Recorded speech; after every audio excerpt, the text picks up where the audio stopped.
وقتتون بخیر. متقاعد اتفاقات یکی پس از دیگری که در این سرزمین بلازده ما اتفاق میفته، سایت BBC و تلویزیون BBC مستندی رو توسط آقای باستانی درباره احمد توسلیان منتشر کردن که دیروز در این سایت قرار گرفت. در یک سرزمینی که حصار شده است در قلمرویی به نام دولت ایران با 80 میلیون جمعیت و به اعتراف خود حاکمیت با 21 میلیون جمعیت تهیدست بی همه چیز هیچ و پوچ حاشیه نشین، که ما ابعاد زندگی این بی همه چیزان هیچ و پوچ را که زمانی در ادبیات مارکسیستی به نام تهیدستان یا پابرهنگان شهری یا حلبی آبادها نام می بردند، از ابعاد زندگی مخوف و خطرناک اینها توسط مستندهای مختلف و توسط فیلمهای مختلف آگاه شدیم. در مستندی که صدا و سیمای جمهوری اسلامی از منطقه دروازه غار تهیه کرده بود، از مددکاری میپرسید درباره این مهاجرت ها و ایشون پاسخ میداد که از خاطره میگفت از کسی که از روستایی به دروازه غار آمده است و پدری و پسری با هم، و پدر گلایه می کند از این که در شهر ناشناس است، ولی وقتی در روستای خود از خانه بیرون می آمد با کسانی احوال پرسی می کرد، اما وقتی پا در خیابان می گذارد در شهر ناشناس است.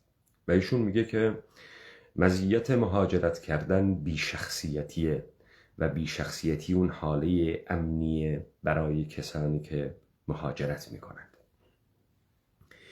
در این سرزمین بلازده‌ای که به اعتراف خود حاکمیت دولت یهود ایرانی 21 میلیونش انسانهای هیچ و پوچی هستند که هیچ مبانی اخلاقی ندارند و شما در امثال فیلم‌های مثل مجبوری گوشه‌ای از زندگی این مردمان رو می‌بینی که تنها راه تولیدی که براشون باقی مونده تولید مثل و مردی که زنانی را آبستن می کند تا کودکانی را به وجود بیاورد برای فروش. انحطاط مطلق اخلاقیات در 1/4 جمعیت یک قلمرو.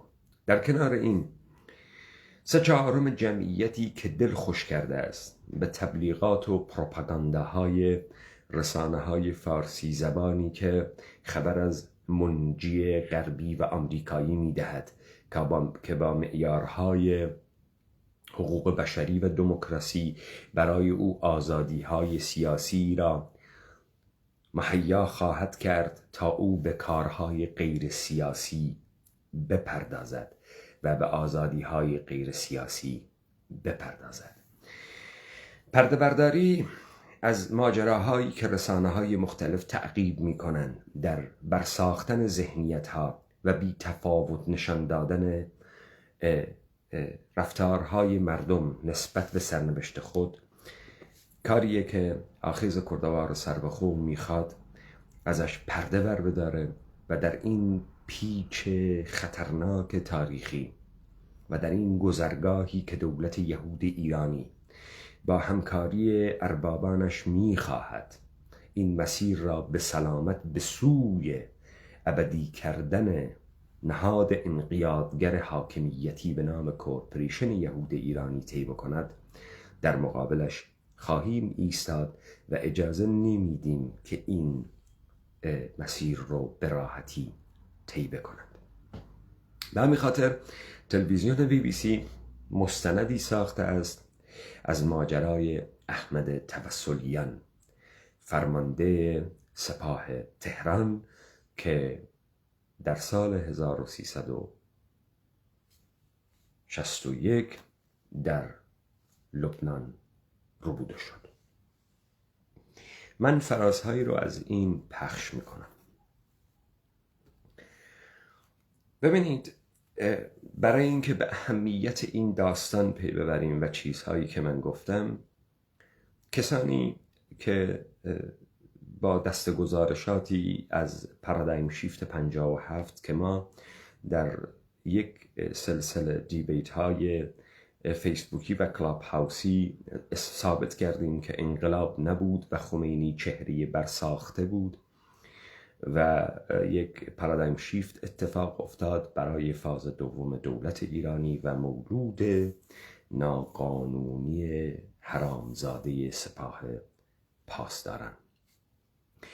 برای درک این موضوع، ایرانی بودگی چیزی نیست جز داشتن یک هویت انتزاعی که تعین می‌یابد در مؤسساتی که بر اساس قانون کار می‌کند. این هویت ایرانی اگر از مفر همین قانون ادعایی عبور نکند، چیزی ازش باقی نمیمونه. یعنی اون حاکمیتی که تعین یافتگی ایرانی بودگی را در مسیر قانونش برجسته می کند، با رعایت نکردن، دور زدن و غیر قانونی عمل کردن اساس این هویت را از بین می برد. پس کسانی که دغدغه ایرانی بودگی دارند احیانا بایستی اولین کسانی باشند که در خیابانهای این سرزمین حضور پیدا می کنند و در مقابل این مولودان ناقانونی که احیانا هویت قانونی اونها رو نابود کرده است بایستند.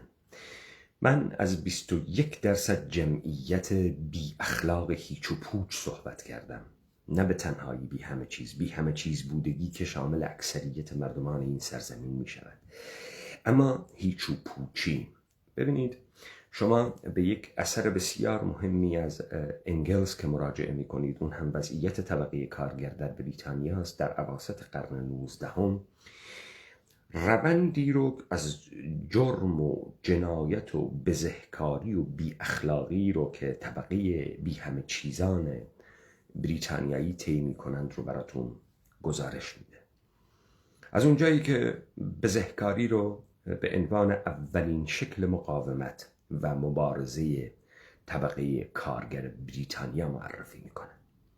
اینی که طبقه کارگر بریتانیای مسیحی احترام به مالکیت مسیحی را کنار میگذارد و دزدی میکند و این اولین شکل روبرویی فردی با نظام استثمارگری است که او رو به این وضعیت کشنده و بعد به افول اخلاقیات میرسه.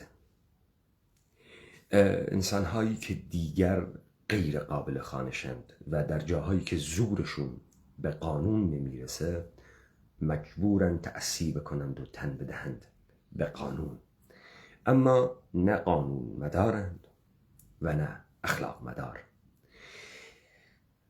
کارکردهای اینها بماند، اینها در هیچ برهه‌ای در تاریخ هیچ هدفی را به سوی تعالی بر نمی دارند، چون هیچ اخلاقی ندارند و هیچ تعالی نمی شناسند. اینی که ما امروز در شبکه‌های اجتماعی حضور بیش از حد فاحشگان، حضور بیش از حد کسانی که سبک‌ها و شیوه‌های مختلف جنسی را تبلیغ می‌کنند، از هویت‌های دو جنسیتی گرفته تا الاخر، اینها معمولاً بی‌تباران بی خانواده از این زائده‌های اجتماعی هستند که شما می‌بینید اینها آغاز اون فساد عمیق، بی همه چیز سازی، بی شخصیت سازی و بی هویت سازی از کل جمعیتی مردمان سرزمین ما هستند. حاکمیت و دستگاه‌های امنیتی حمایت کننده اینها در لایف‌های اینستاگرامی، اون فاحشگانی که در این لایف‌های اینستاگرامی میلیونی لخت میشن، تابو شکنی های یکی پس از دیگری میکنن، سبک و سیاق‌ها و سلیقه‌های مختلف جنسی را در جامعه رواج میدهند و فساد عمیق اخلاقی و اجتماعی را این عده معدود دارند رواج میدهند. در تمام قضایا شما بایستی به دنبال انباشت اولیه بگردی. انباشت اولیه فساد از کجا آغاز میشه؟ در جامعه‌ای که ما همگی بستگانی داریم، پرنسیپ هایی داریم، آبرو داریم. ما نمیتونیم در حضورمون در شبکه‌های اجتماعی رفتارهای سبک و لق و مبتذل داشته باشیم، چون به خانواده همون فشار میاد، به خودمون فشار میاد، آبروی خانواده همون رو میبریم. این بی همه چیزان هیچ و پوچ کیا هستن؟ در همچین شرایطی، همون طوری که در 57 و پارادایم شیفت 57 بر این بی همه چیزان هیچ و پوچ تکیه کردند و اون یارکشی های آخر بعد از 22 بهمن 57 و اعلام بی‌طرفی ارتش رو با اینها صورت دادن که آصف بیات گزارش هایی از اینها رو در جنبش تهیدستان خیابانی داده. حائز اهمیت ما بایستی تهدیدهایی رو که در مسیر مبارزات ما در جامعه هست بشناسیم.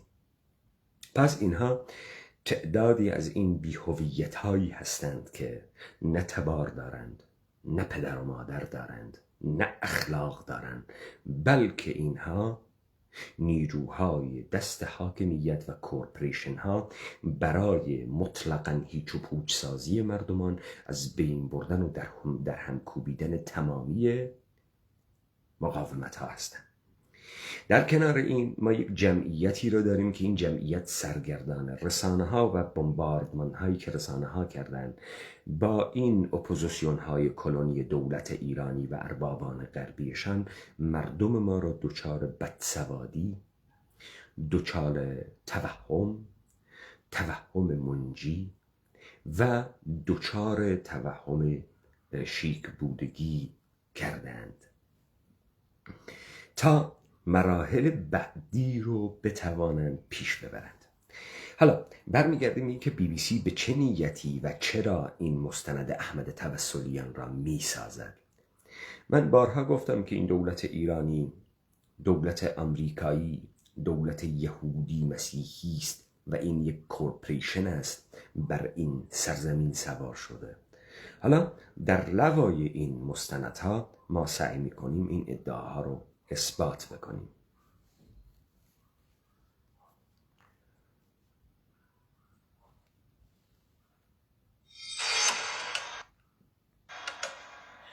ناگفته نمانه که من یک لایو اینستاگرامی رو با حضور شخصی که مصاحبه میکرد از صادق زیبا کلام و فائزه هاشمی دیدم. اونجا صادق زیبا کلام طرح میکرد اون مخالف براندازی است، چون 16-17 میلیون نفر از مردمان این سرزمین طرفداران عقیدتی جمهوری اسلامی هستند. فائزه هاشمی هم میگفت که در جمهوری اسلامی عقیده‌ای وجود ندارد و جمهوری اسلامی هیچ وضع عقیدتی ندارد و تمام کسانی که کاسیلیس‌های جمهوری اسلامی هستند به دنبال منافع خود هستند و عقیده‌ای وجود ندارد. حالا در همین راستا به داستان احمد توسلیان میپردازیم. سپاه پاسداران، دولت ایرانی، آمریکا و منطقه و پارادایم شیفت هایی که قرار است اتفاق بیفتند. حاج احمد متوسلیان شاهداش هستن و زندن. وقتی اونجا اسیر شد آقای شمخانی گفته بود که یه دندون کرمی بود، کندیمش انداختیمش دور. نفراتش هستن اینجا شاهدن برادرم. میگم بعضیا تو همین چورا میگفتن دندون کرپورده بود. نه حاج احمد یه تیپی داشت که بچه همه دوستش داشتن. 15 سال اولی که به هیچ عنوان ما اجازه نداشتیم حرف بزنیم، حفاظت ایراد میشه. همطور که سرور وزیر فرمودن تا چندین سال اصلا صحبتی نباید از حاج احمد میشد. خدمت سردار آقاسان سلیمانی رسیدم. گفت به چی رسیدی؟ گفتم به این رسیدم که حاج احمد همون لحظه شهید شده. گفت 4 تاشون همون شب شهید شدن. پیکرها تهرانه ولی ظاهرا آقایون میگن دی ان ای اینها نمیخونه. كذلك سيكون لنا حديث عن ملف الدبلوماسيين الإيرانيين. بحث تجربیه نظام اسلامی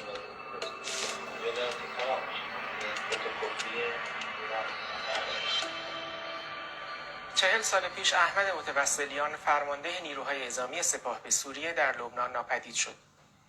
در این برنامه ابعاد پنهانکاری حکومت ایران در پرونده متوسلیان رو به عنوان نمونه‌ای از شدت سانسور پرونده‌های دوران جنگ بررسی می‌کنیم. سانسور سرگذشت احمد متوسلیان به ویژه از اون جهت هم سانسور شدید پرونده‌های دوران جنگ. ببینید چرا فایل احمد توسلیان رو دارن الان پخش میکنن؟ چرا کودتای خزنده سپاه رو پخش کردن؟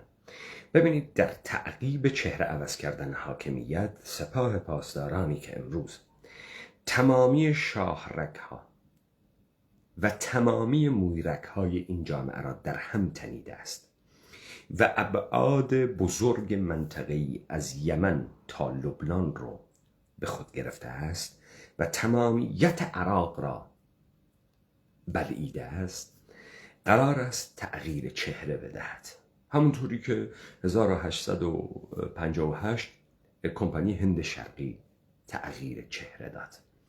حالا ما بایستی بفهمیم این سپاه پاسداران یک دست نیست. این سپاه پاسداران عقیدتی هم نیست، نه شیعه است، نه مسلمان، نه جهادگره. این سپاه پاسداران، این تفاله هایی که ازش باقی مونده، تمامی کسانی که یک زمانی توهم پارادایم شیفت 57 و شعار دوگانه مستضعف و مستکبر خمینی را باور کردن، در همین جبهه های جنگ تسویه شدن.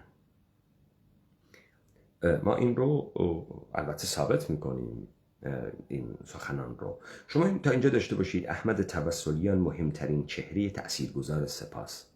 یادتون نره در کودتای خزنده‌ای که سال 63 شده بود و BBC این فایل رو به این نام منتشر کرد و بعد سایت تصنیم همین رو پخش کرد، از اختلافات عمیق درونی و حمله هایی که بعضی از سپاهیان به بعضی دیگر از سپاهیانی که چهره‌های اصلی امروز حاکمیت هستند می‌کردند و بعد گفتند که اینها سپاهیان طرفدار منتظری بودند که هم منتظری رو زدن، هم تک به تک اینها رو زدند. ناگفته نماند، بررسی این فایل به شما کمک میکند در شمورتی بازی هایی که به نام دولت اسرائیل طبق نام ترورها حمله های پهبادی دولت اسرائیل به دولت جمهوری اسلامی می شود.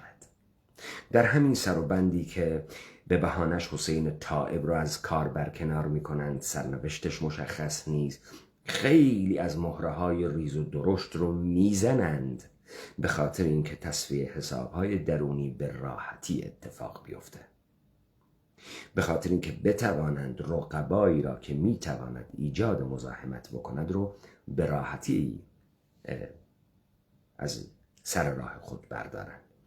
این توهم که اسرائیل و یهودیت با ایران مشکل دارد و جمهوری اسلامی مشکل دارد، توهمی است که توسط رسانه ها طی حاکمیت دولت یهود شیعه ایرانی بر همگان خورنده شده است و داده شده است. و این سرعت آهنگ این دلیری اسرائیل 40 خورده سال سکوت کرده، ناگهان قهرمان از آب درآمد.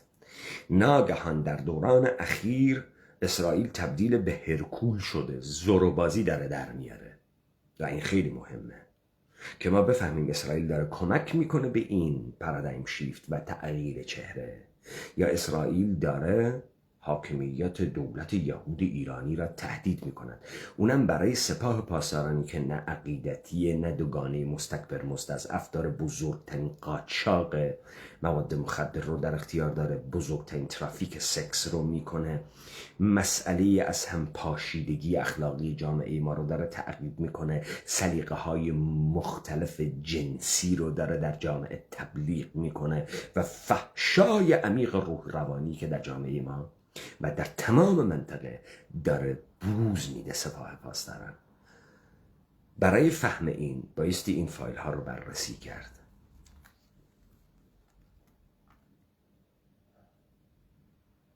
اهمیت داره که او در هنگام ناپدید شدن با فرماندهان ارشد اختلاف داشت ولی برخلاف بسیاری از چهره‌های سپاه و ارتش از بین خودی‌های حکومت حذف نشده بود. واقعیتی که در 4 دهه اخیر ابهامات در مورد دلایل واقعی پنهانکاری در این پرونده مشخص رو افزایش داده.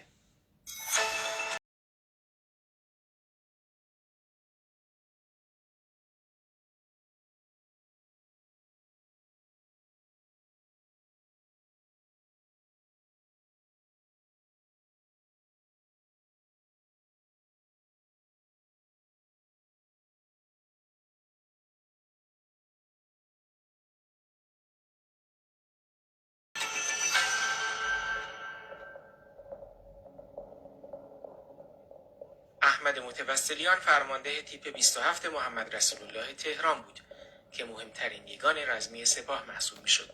او پس از حمله اسرائیل به لبنان در 16 خرداد 61 در رأس نیروهای ایرانی برای رویارویی با اونها به سوریه اعزام شد.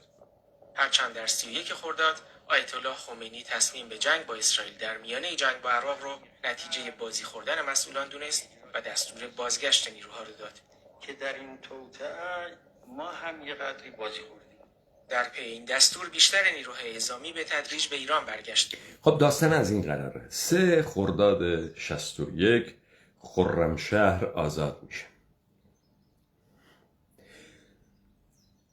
ظاهراً 16 خرداد اگر اشتباه نکنم اسرائیل به بهانه زدن نیروهای فتح در لبنان به لبنان حمله میکنه.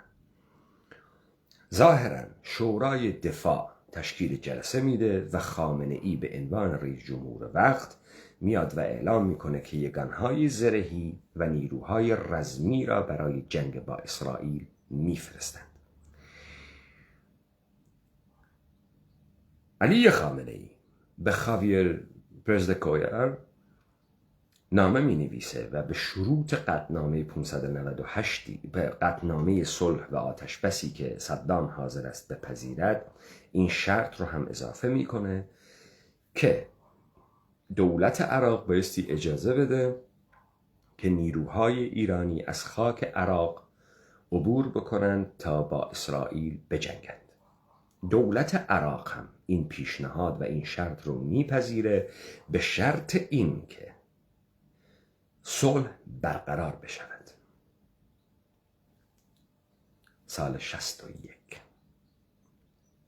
صدام حسین این رو میپذیره. اما وقتی نیروها به سوریه میرن و احمد متوسلیان فرمانده این نیروهاست و فرمانده بزرگترین تیپ سپاه پاسدارانه اون موقع است، خمینی 31 خرداد میگه که این نیروها برگردن و بازی خوردن. حالا چرا این نمایش رو دولت یهود شیعه ایرانی انجام میده؟ به خاطر اینکه صدام حسین در افکار عمومی عرب‌ها این رو تبلیغ کرده که دولت ایران از اسرائیل اسلحه خریده است و اسلحه تحویل گرفته است.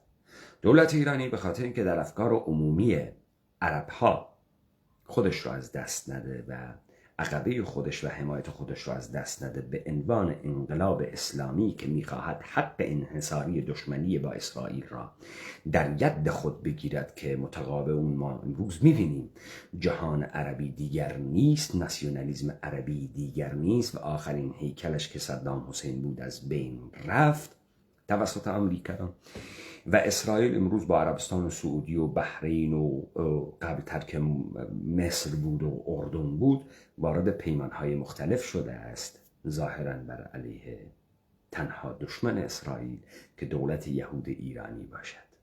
پس اسرائیل موجودیت خود را حفظ کرد، فشارهای عمومی جهان عرب رو از خود کاست و دولت ایرانی هم تنها انحصار دشمنی با اسرائیل را در ید خود دارد و بازی موش و گربه اسرائیل ایران این وسط افکار عمومی جهان عرب رو در هم کوبید و مردمان سرزمین ما رو هم به همچنین.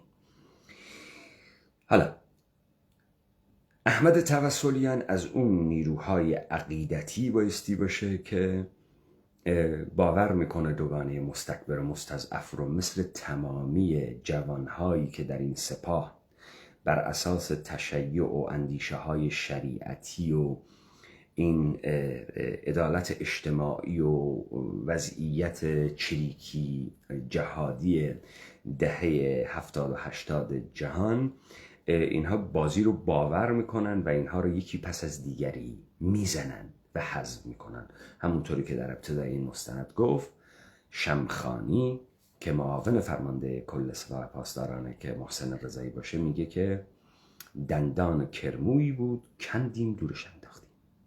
احمد متوسلیان رو. حالا این بازی رو هی ادامه دادن تا امروز.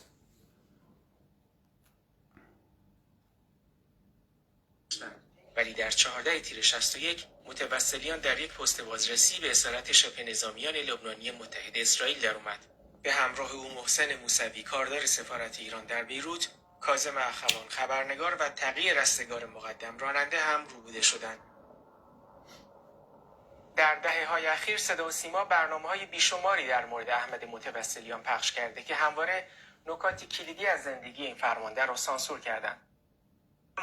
خب بسیار عالی. در دهه‌های اخیر حالا ما برای درک این موضوع میریم سراغ مصاحبه تاریخ شفاهی دهباشی با ابوالحسن بنی صدر.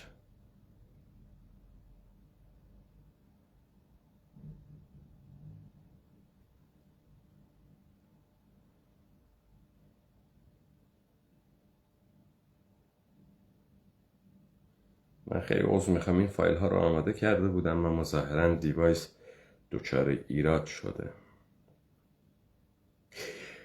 خب ابوالحسن بنی صدر اینجا حرفایی میزنه که قابل شنیدنه.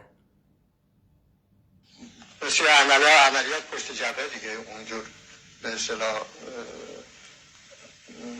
عملیات عظیم که نبود، اما مثل 23 دقیقه تانک‌هاشون موتور نداشتن به اصطلاح اینا در حال گریه و همچه چیزی دیگه. آدمی که ببینه که وطنش داره میره همچه حالتیه دیگه، حالت عادی که نبود. و اینها یک هفته روزی چندین بار، هر خلبان روزی یک بار هم نباید پرواز کنه، 2 روز 3 روز به فاصله میباید میکردن، اما هر کدوم روزی چند نوبت. از هوا هم میگفتن این شدنی نیست، مگه با هوا میشه با زمین جنگی؟ و شدنی کردن، کوبیدن تا ما توانستیم از زمین نیرو بردیم اون طرف کرخه، سر اونجا رو گرفتیم.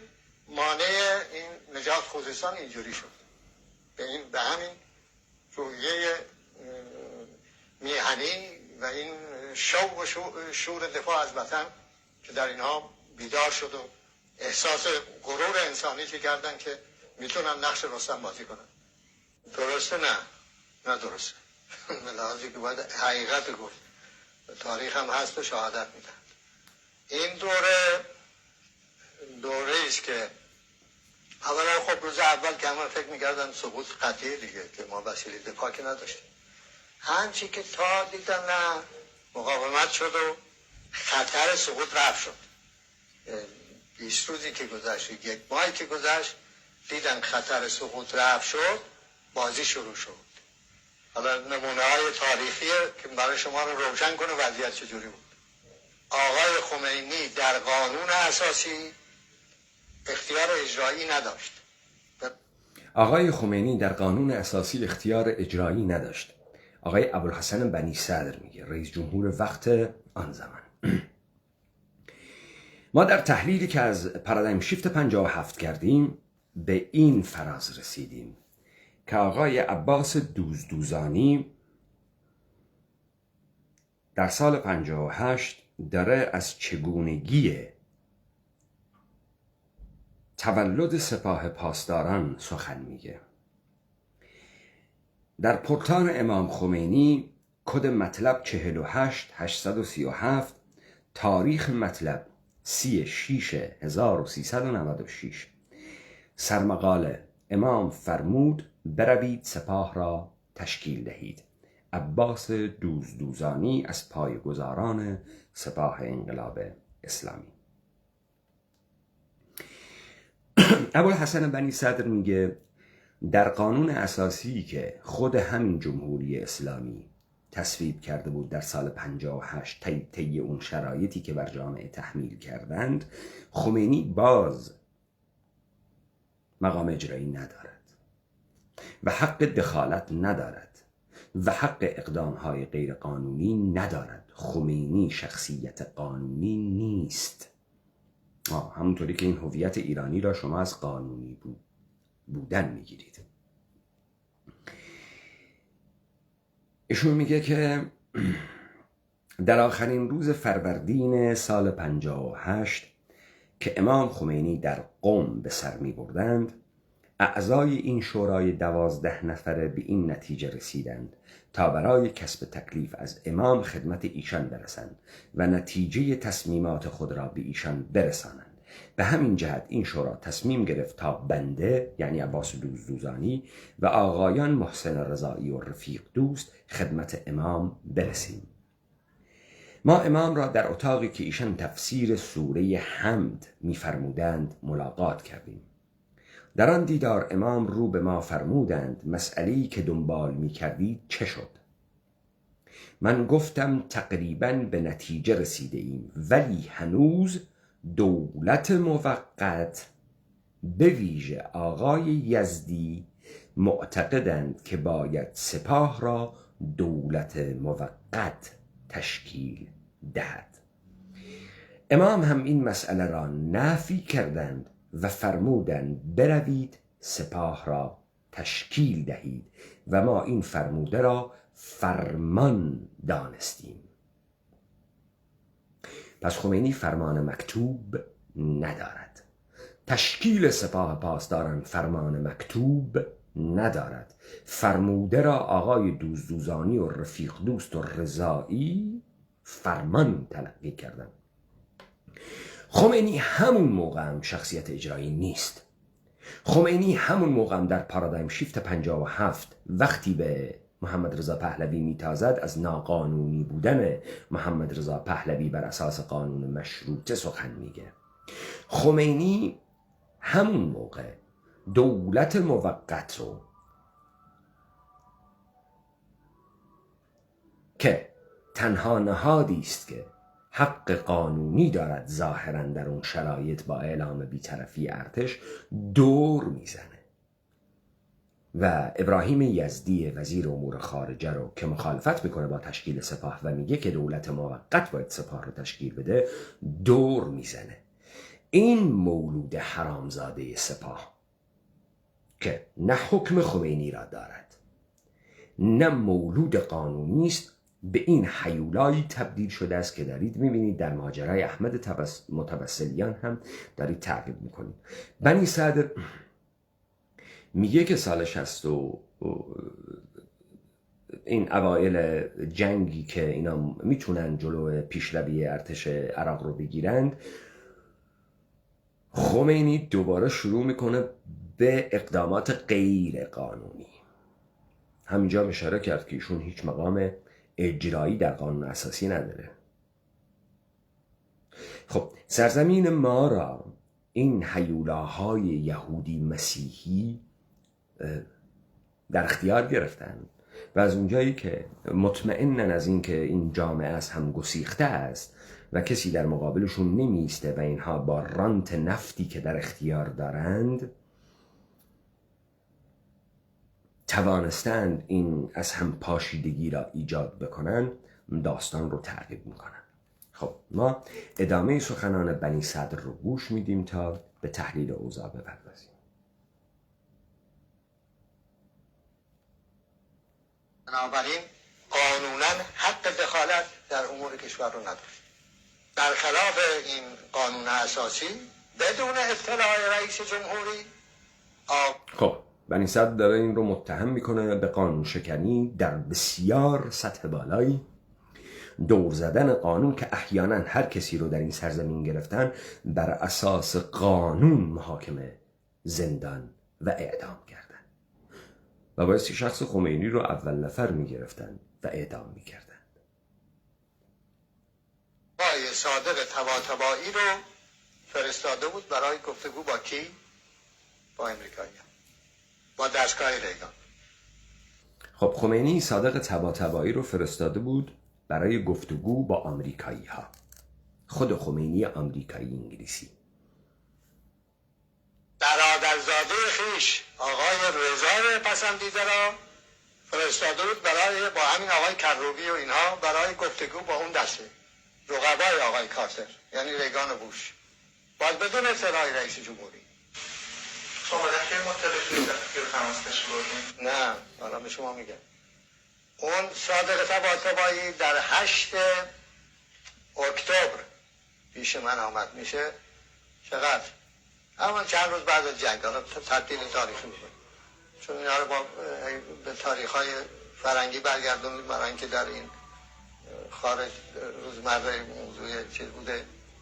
آمد پیش من و گفت به این که حالا به حال اون تاریخش الان دقیق تو ذهن من نیست، آمد و گفت که از طرف آقای خمینی به چنین مأموریتی رفته است که شد اون 4 ماده‌ای که آقای خمینی به مجلس به اصطلاح شرط اعلان کرد، اون 4 ماده ابتکار آقای خمینی نیست.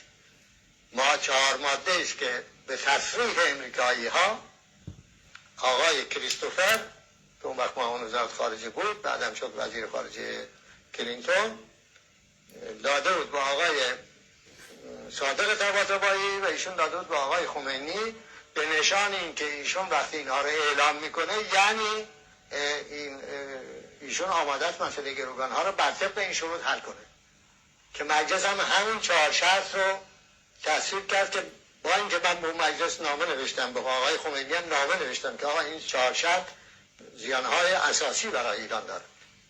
این مالی. بعد آقای رجایی در مسجد سپهسالار که شد بعد کردن مطهری سخنرانی کرد، مجلس فاتح اینها بود، گفت ما اون پیروزی را که با این ارتش به دست بیاید نمیخوایم. توجه کردی؟ چرا فکر میکنن چه حرفی زدن؟ شما الان 8 تا به اینا نظر میدم، بگونم 1-2 تا افسر، 2 تا پاسدار که اینا بشود گفت سردارهای جنگن، شخصیت سردار جنگی. خب این همون چیزیه که من در ارتباط با فایل متوسلیان گفتم. این همون چیزیه که من در ارتباط با احزاب منتسب به کرد گفتم. هر انسان کردی که انسان قهرمانی بود، اینها در طی دوران جنگ‌های داخلی با هم یا جنگ‌های نمایشی با دولت ایرانی یا عراقی از بین بردند، کشتند، مطرود کردند، از کار انداختند. همین اتفاق رو در سپاه هم و ارتش هم انجام دادند. داره آقای بنی صدر میگه چند تا از این سرداران جنگ رو اسم ببر که زنده‌اند و دهباشی نمیتونه. اینجاست که شما به ماجرای توسلیان پی میبرید. توسلیان از اون دسته از شیعه های خوشباور به مستضعفین و انقلاب خمینی برساخته باور کرده بود. از اون دسته هایی بودن که اینها رو در میادین مین و در جبهه های جنگ مثل همت و باکری و اینها کشتن و نذاشتن ادامه پیدا بکنه. اما چهره هایی مثل شمخانی و رفیق دوست و رحیمی و صفوی و اینها که چهرهایی هستند که در همون کودتای خزنده بهشون میگن آدم های نالایقی هستند و معلوم نیست اینا کیان، اینها در مسند قدرت میمانند، مثل اینهایی که هستند. خب حالا بنی صدر اینا رو به دهباشی میگه. یکی هم نمیتونه. یه اولی شنبه اون که مرد زنده بگو، اون که مردار بکن زنده. شجاعان نمونه در میدان جنگ شهید میشن. بله اون قبول. میخوام بگم که اینها یا کشتن، هر کس غیرتی به خرج داد، یا از کار چنان بیرونش کردند و تارمارش کردند که اصلا اینها یا کشتند هر کسی غیرت داشت یا چنان از کار برکنارش کردند و تارمار کردند. این حرفا برای کیا مهمه؟ این حرفا برای اون کسانی که خودشون رو خانواده شهید میدانند و امروز دارند خون فرزندان خود را میخورند، چه اونهایی که در احزاب منتسب به کرد فرزندانشون رو کشتند و امروز گرفتار شدند و به نوعی به نیروهای ساپورتر این احزاب فاسد تبدیل شدند، چه اونهایی که برای خمینی و دولت یهود ایرانی فرزندانشون کشته شدند و نمیدونن که این فرزندان رو همین حاکمیت کشت و امروز اینها این تایتل خانواده شهید بودگی را پذیرفتند و دوست دارند و دارند از خون فرزندان خود تغذیه می کنند.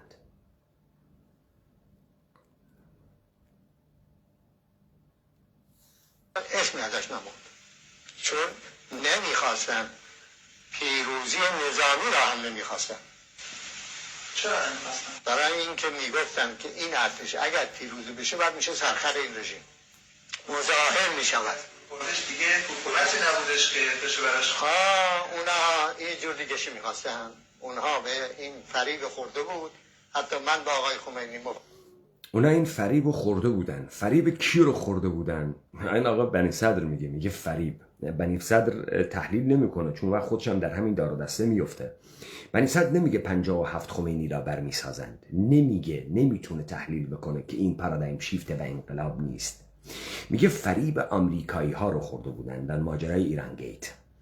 آمریکایی ها به اینا وعده داده بودن که عراق رو میگیرید و اینجا عرفات و عده‌ای میان و به خمینی میگن وعده‌ای که آمریکایی ها بهتون دادن باطله. کشورهای عربی اجازه نمیدن سرباز ایرانی در بغداد رژه بره. حالا موضوعات مهمی رو داره مطرح میکنه که اثبات میکنه آمریکایی بودن دولت ایرانی را تا به امروز و همکاریشون با اسرائیل در بلعیدن منطقه و درست کردن امپراتوریت یهود. به این میخوایم پرداخت. و اصلا توضیح دادن و عرفات هم آمد بهش توضیح داد که آقا فریب نخورد، شدنی نیست. آقا این خیال رفت تو ذهنش که ریگان بوش که زد و بند میکنن با اونها، گروگانها رو با اون میشه رئیس جمهور، به ایران اسلحه میدهن، اینها با اسلحه کافی، چون عراق را هم اسرائیل باش بده و اسرائیل شکست میخوره. ایران چون عراق با اسرائیل بده و اسرائیل با عراق بده، عراق شکست میخوره. اینجا اشتباه میکنه، میگه اسرائیل شکست میخوره. عراق شکست میخوره، پس همه راضیان. اسرائیل راضیه، آمریکا راضیه و عراق شکست خورد به عنوان دشمن خونی اسرائیل و دشمن واقعی اسرائیل. عراق شیعه، سوریه هم که دست علوی هاست، لبنان هم که هم دست شیعه هاست. همون موقع میگن که شما کمربند شیعه میسازی از لبنان، عراق تا تهران. همون موقع اوایل جنگ آقای بنی صدر داره میگه عرفات آمد اینها رو گفت. بعد میگه این طرح کمربند سبز رو کی داد؟ سالیوان برای اولین بار گفت، سفیر آمریکا در ایران، همونی که امروز به نام هلال شیعه مشهوره. بهش میپردازیم البته. هم دست آقای حافظ اسده میشه کمربند شیعه. کمربند شیعه وسط دنیای اسلام، شرق و غرب دنیای اسلام از وسط این کمربند گرفته که تمام ذخایر مهم نفتی در این منطقه است. میشه حاکم دنیای اسلامی. عرفات آمد بهش گفت که این خوشخیالی است اگر به شما گفتن و شما باور کردید که میگذارن پای سرباز ایرانی به بغداد برسن. عرفات اومد گفت این خوشخیالی است اگه به شما گفتن. به کی گفت؟ به خمینی گفت. اینی که تو میشی خلیفه مسلمین و این کمربند سبز شیعه رو درست میکنی. اینا نمیذارن، عربا نمیذارن. کلا سرت نره ها. صدام شکست نمیخوره، عربا نمیذارن. از اینجاست به بعد که کمک کشورهای عربی به صدام آغاز میشه. بعد از این اتفاقات. تو چه جلسه این صحبت مطرح شد؟ کی بود؟ شما؟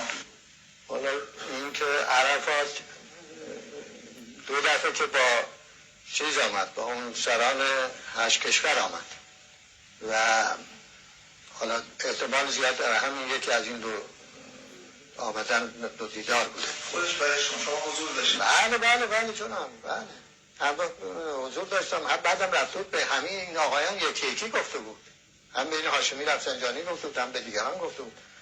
تو این خیالات فریب نخورید. خود من با آقای خمینی چقدر توضیح دادم، گفتم آقا جون این کمربندی که شما فکر میکنید که دور دنیای اسلام بکشن که شما بشه خلیفه مسلمین شدن، دور دنیای اسلام بکشن که شما بشید خلیفه مسلمین. کی بکشه؟ اسرائیل و آمریکا. کمربند شیعه را بکشد و شما بشید خلیفه شیعیان. نیست. اینو گفته بودنشون که من چنین خیالی دارم؟ نه اون نگفته بود اما امریکایی‌ها بعد که آقای چیز مرد بگو شما بهشتی به اون ترتیب کشته شد، امریکایی‌ها با ماجرا رو بیرون دادن. آمریکایی از کجا میدونستن؟ آمریکایی‌ها لابد هم اون فریبایی که میگفتن، عرفات میگفت که شما رو فریب میدن، یه چیزی میدونستن که نوشتن دیگه که این کمربند سبز رو اول بار امریکایی‌ها با کلمه‌ای که ما میدونستیم اما امریکایی‌ها به قلم آوردن، از جمله آقای سلیمان سفیر امریکا که خیلی متاسفم شده بود بابت کشته شدن بهشتی، که نوشته بود که این شخصیتی بود که میتونه. خب شما تا اینجا فهمیدید که تعقیب کننده جنگ با عراق آمریکاست و اسرائیل و قراره که سپاه خمینی بغداد رو بگیره تا سوریه علوی، لبنان در اختیار اینها و تبدیل به شیعه، تا جنوب عربستان سعودی در اختیار اینها قرار بگیره. چرا بایستی در اختیار اینها قرار بگیره؟ چون دولت ایرانی کورپوریشن یهود سفاردی است که قرار است امپراتوریت یهود را درست بکند. اینجا برمیخورم به مشکل با ناسیونالیسم عربی و آخرین هیکل ناسیونالیسم عربی که صدام حسینه. حالا من این قضایا رو بررسی میکنم در جریان جنگی که اینها موفق نمیشن صدام رو بزنن. بررسی میکنم. شما ادامه صحبت‌های بنی صدر رو گوش بدید که من بعداً روند جنگ رو تعریف بکنم که ربط پیدا میکنه به احمد توسلیان هم. ایران رو در چیز غرب نگه بداره.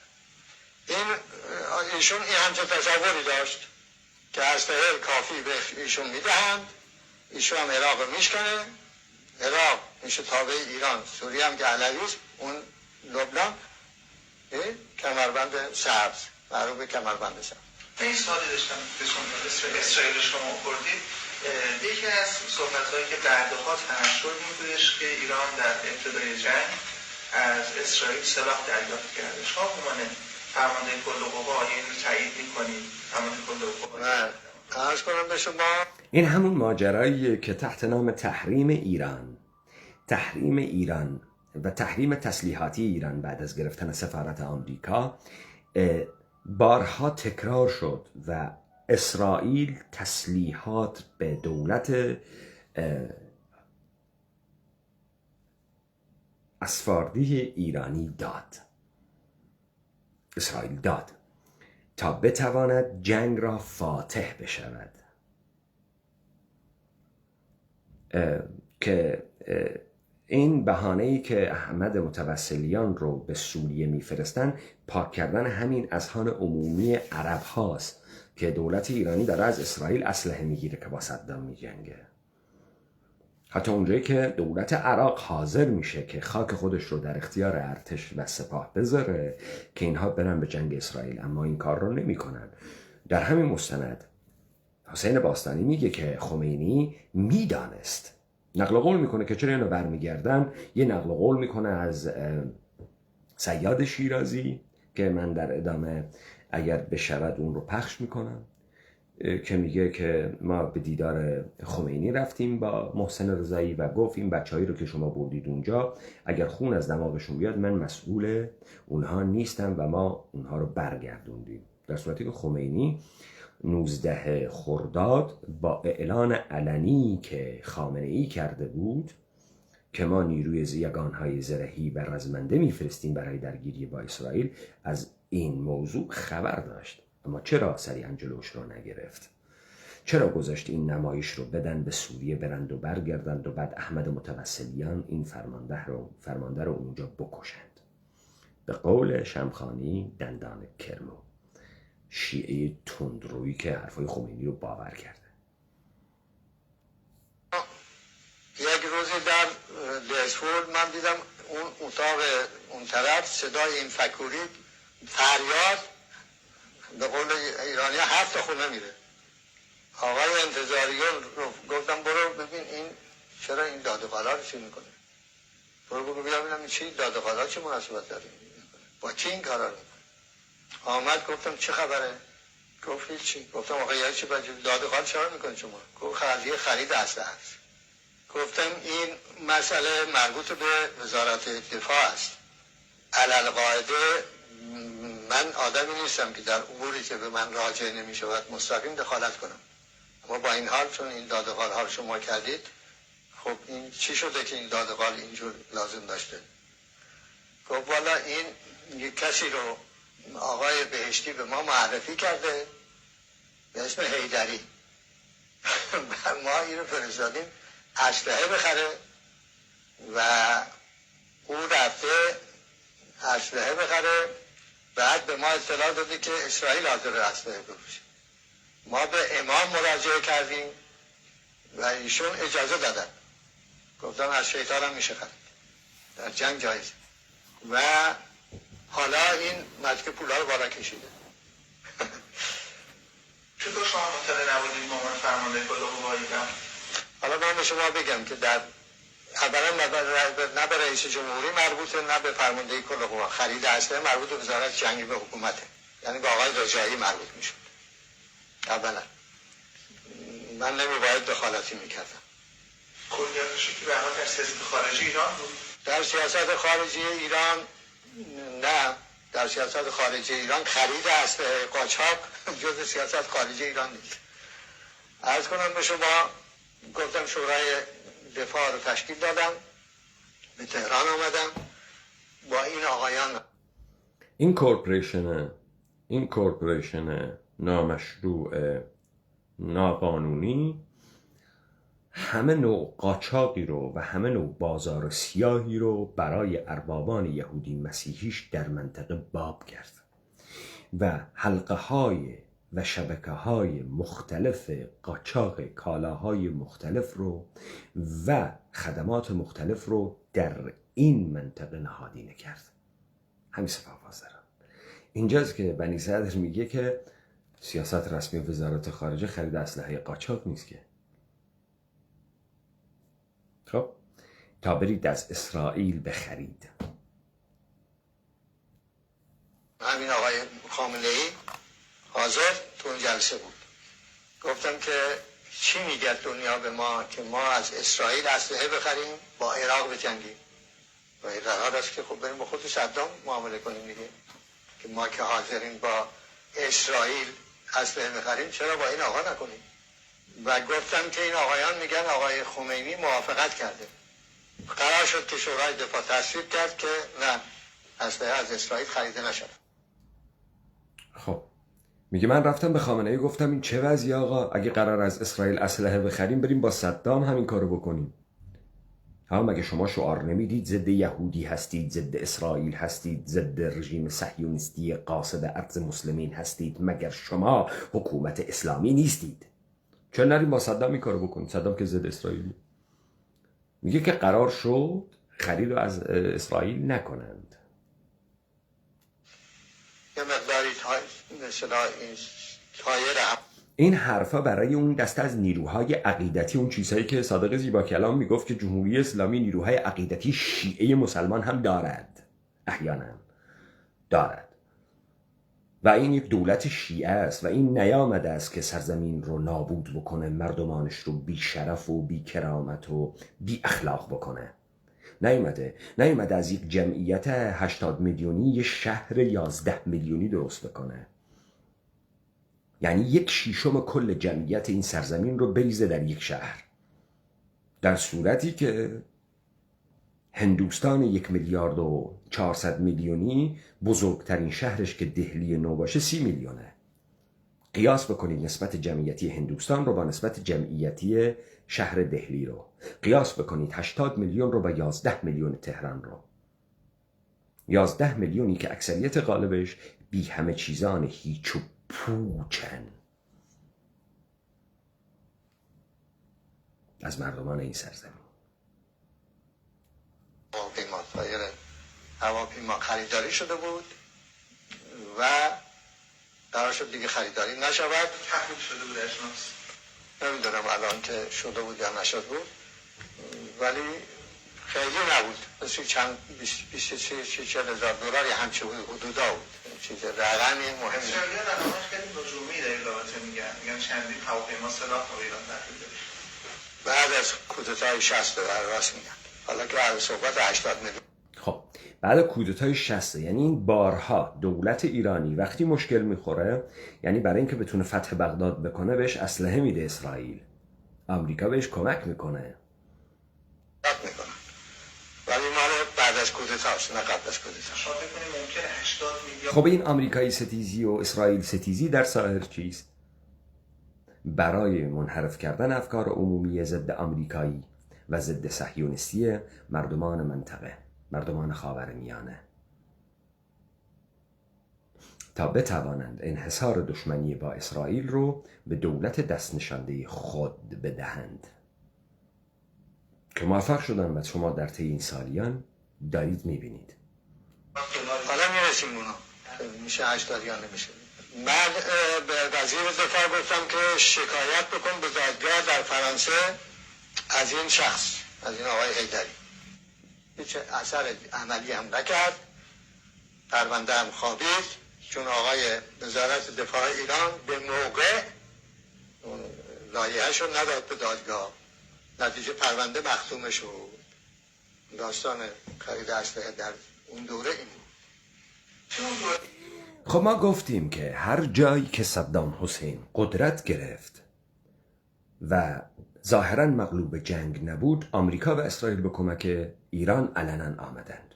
آمریکا با نمایش‌هایی از تهدید ایران و اسرائیل با دادن تسلیحات تا صدام حسین را بترسانند و وادار به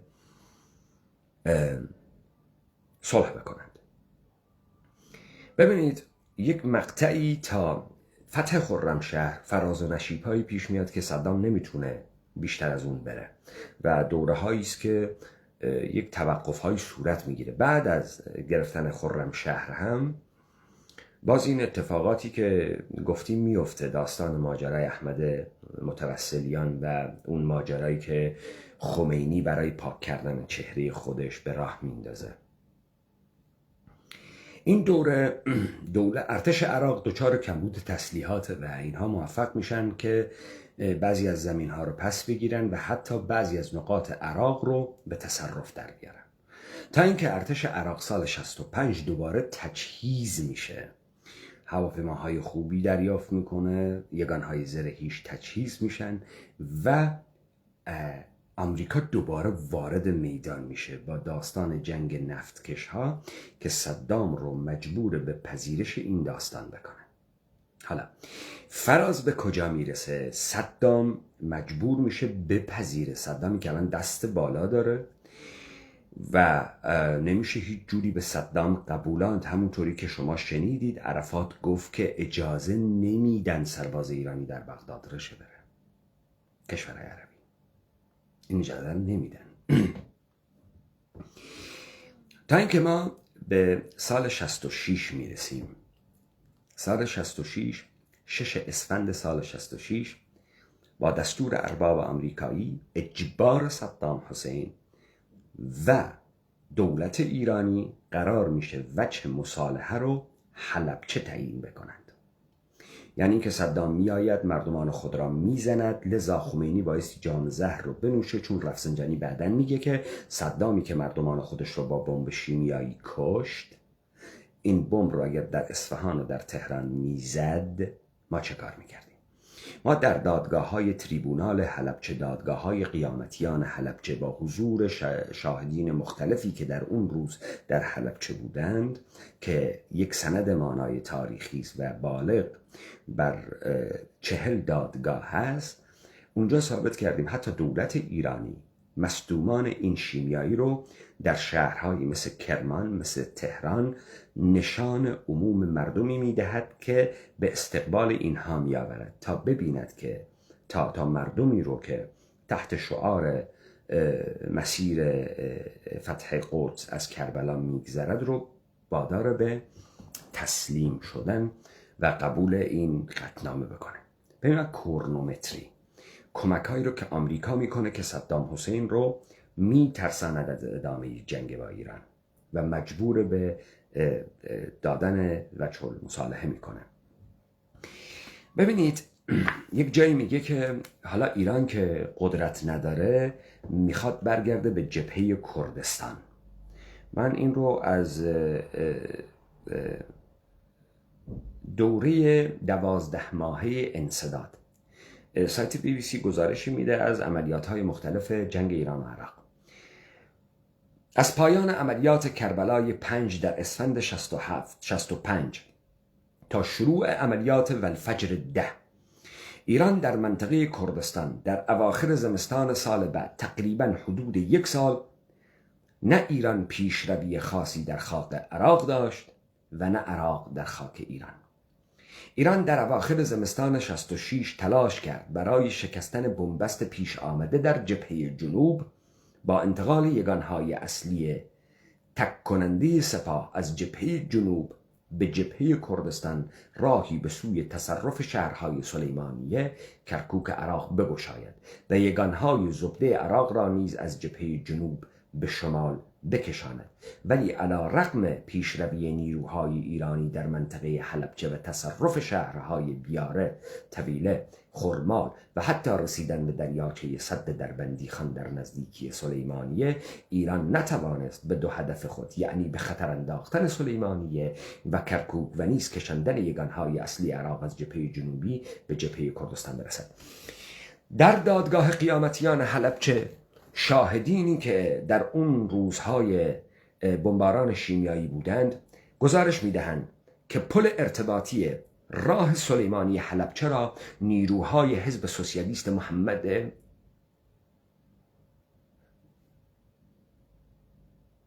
محمد حاجی محمود منفجر می کنند.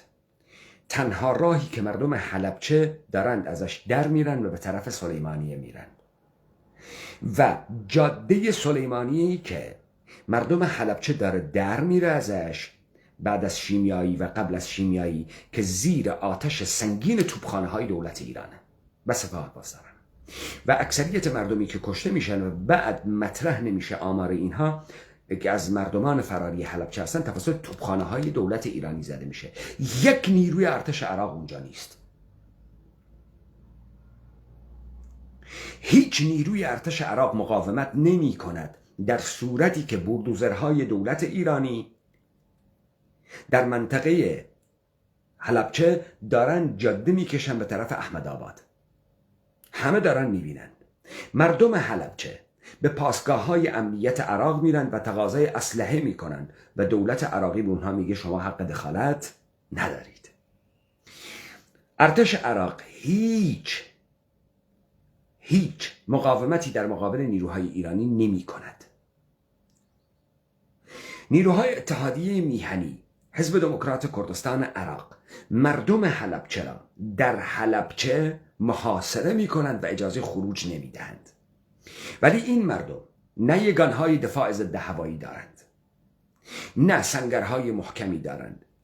در پس هجوم و در پس پاتک دولت عراق تا روز 16/3 روز بمباران شیمیایی اسلحه شیمیایی اسلحه کشتار جمعی نیست، اسلحه‌های بسیار خطرناکتری وجود داره. همونطوری که وقتی مردمی که در پی به کارگیری سلاح شیمیایی به کوههای حلبچه فرار میکنند، دولت عراقی میتوانست با یک هلیکوپتر و یک تیربار بیکیسی هزار نفر کشته از این مردمان بگیره. بلکه سلاح رعبه، چون ارتجاع باد وقتی عوض میشه این امکان داره به طرف خود جبهه خودتن بیاد. این در جنگ جهانی اول آزمایش شد، به همین خاطر دیگر در جبهه ازش استفاده نشد. پس مردم حلبچه رو میگیرن، ازشون کشته میگیرن تا یک نمایش از رعب و وحشت برای این ترک مخاصمه و آتش بس رو نشون بدن. یک نیروی ارتش عراق اونجا نیست.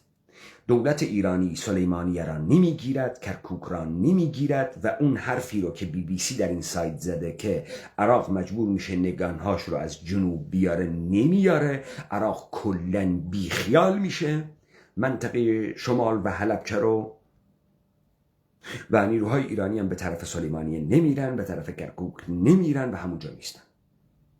در صورتی که اقفال مردم حلبچه توسط نیروهای کرد عراقی این گونه بود که آمده ایم شما را آزاد بکنیم و به طرف کرکوک میرویم، ولی همونجا زمینگیر، همونجا مینشینن و هیچ کاری نمیکنن.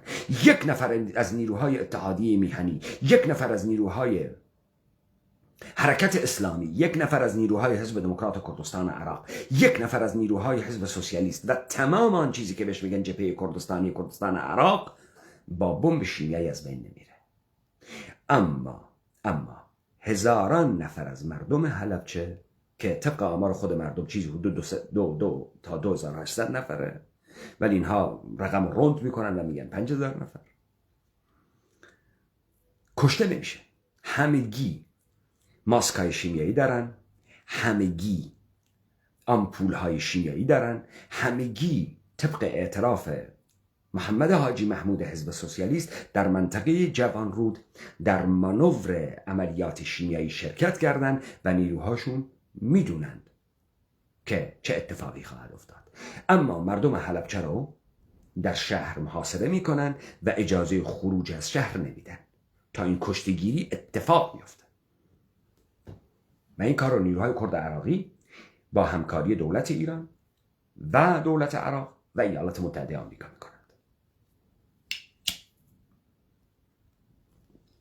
حالا من کرونومتری اتفاقاتی رو که سال 67 خب نیروهای عراقی نمیاند از جنوب، چه اتفاقی میفته؟ 28 فروردین 1367 صدام حسین فاو رو پس میگیره. 4 خرداد 1367 مناطق تصرف شده در عملیات کربلای 5 همگی بازپس گرفته میشن. 4 تیر جزایر مجنون و هورالعظیم توسط ارتش عراق فتح میشه. 21 تیر پیشروی ارتش عراق در عین خوش، موسیان و جنوب دهلوران و فتح قرارگاه نیروهای زمینی ارتش که حیثیت ارتش ایران رو برباد میده. 27 تیر قبول قطعنامه 598 توسط ایران و تخلیه بدون شلیک یک گلوله ارتش عراقی تمام منطقه حلبچه. 31 تیر بعد از پذیرش قطعنامه 598 حمله عراق، محاصره جاده اهواز خرمشهر و محاصره کردن خرمشهر که بعد عراق عقب می نشینه. حالا در همین زمانی که عراق عقب می نشینه باز شلمچه، طلایه، فکه، مهران، میمک، سومار، نفتشهر، خسروی و قصر شیرین و بخشی از دشت ذهاب در اختیار ارتش عراق تا سال 69 و فتح کویت میماند و از اونجایی که نیروهای عراقی در کویت درگیرند تخلیه میکنند. پس دولت ایرانی یهود اسفاردی شیعه در مقابل صدام حسین کم میاره. صدام رو به کمینگاه کویت میکشند همونطوری که یاسر عرفات گفت به شما اجازه نمیدن سرباز ایرانی در بغداد رژه بره، صدام رو به دامگاه 91 میکشانند، صدام رو میزنند، نیروهای قرارگاه رمضان منتسب به کرد پارتی و یکیتی را بر منطقه شمال به پا خواسته، یعنی کروسان عراق، با تحریک آمریکا سوار میکنند. سال 2003 بغداد را برای نیروهای سپاه پاسداران دولت یهود ایرانی فتح میکنند و در اختیار سپاه پاسداران قرار میدن. کمربند شیعه تکمیل شد، همون کمربند سبزی که خمینی سال 59 وعدش رو بهش داده بودن و آقای ابوالحسن بنی صدر گفت. آمریکا مستقیما برای توله یهود ایرانیش فتح کرد.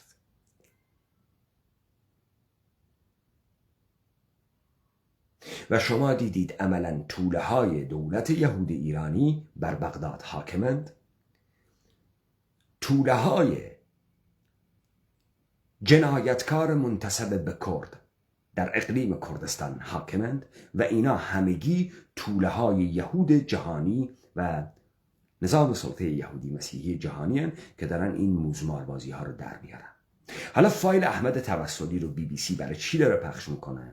BBC داره میگه که سپاه پاسداران اون سپاه عقیدتی نیست، اون سپاه عقیدتی هر کسی عقیدتی بود رو تصفیه کرد، از بین برد، در جبهه کشت، مثل احمد متوسلی هم کرد. پس این سپاه فردا اگر تغییر چهره میدهد نبایستی جای تعجب برای ماها باشه. تحت لوای اختلافات داخلی، تحت لوای حمله های اسرائیل، تحت لوای تصفیه های حفاظت اطلاعات و کارها و پرونده های مبهمی که سپاه پاسداران داشته است، امروز کسانی را که سد راه این تغییرند و میتواند تهدید باشد در این فضایی که ساختند از بین خواهند برد. برای اون دسته از کسانی که مایلند این جنایات دولت ایرانی و ارباب آمریکایی را تعقیب بکنند، دادگاه قیامتیان حلبجه در کانال تلگرامی ما هست